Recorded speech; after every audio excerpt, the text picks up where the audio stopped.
Hai, saya Indriani Nadabdab, PPG Prajabatan Gelombang 2, Pendidikan Ekonomi, Universitas Negeri Medan.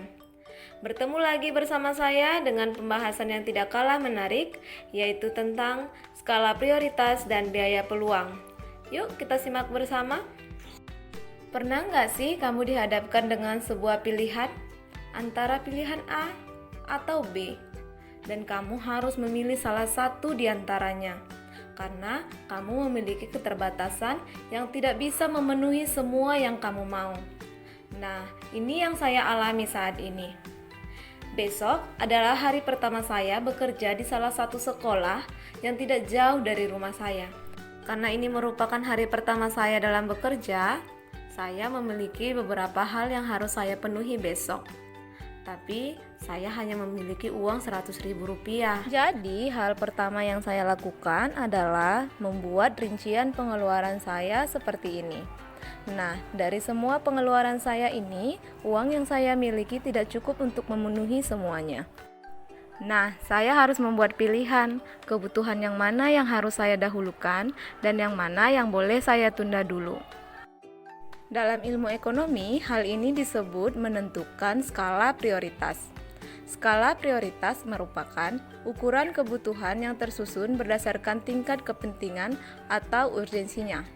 Untuk membuat daftar skala prioritas kita, seorang ahli bernama Stephen R. Covey membuat alat bantu tabel skala prioritas untuk menentukan: yang pertama, kebutuhan yang penting dan mendesak. Yang kedua, kebutuhan yang penting kurang mendesak. Yang ketiga, kebutuhan kurang penting mendesak. Yang keempat, kurang penting dan kurang mendesak. Dan yang boleh kita tunda adalah kebutuhan yang ketiga dan keempat. Nah, dari tabel skala prioritas ini, saya dapat menentukan kebutuhan yang mana yang harus saya penuhi. Yang pertama sarapan, yang kedua kebutuhan mengajar, yang ketiga sepatu, dan yang tidak saya pilih adalah ongkos ojek online karena uang yang saya miliki tidak cukup. Dan kebetulan tempat saya mengajar tidak jauh dari rumah saya, jadi saya putuskan untuk berjalan kaki saja.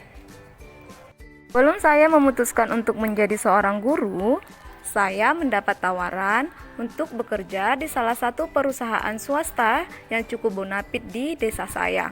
Nah, meskipun penghasilan yang ditawarkan perusahaan swasta lebih tinggi, saya tetap memilih menjadi guru. Hal ini disebut sebagai biaya peluang.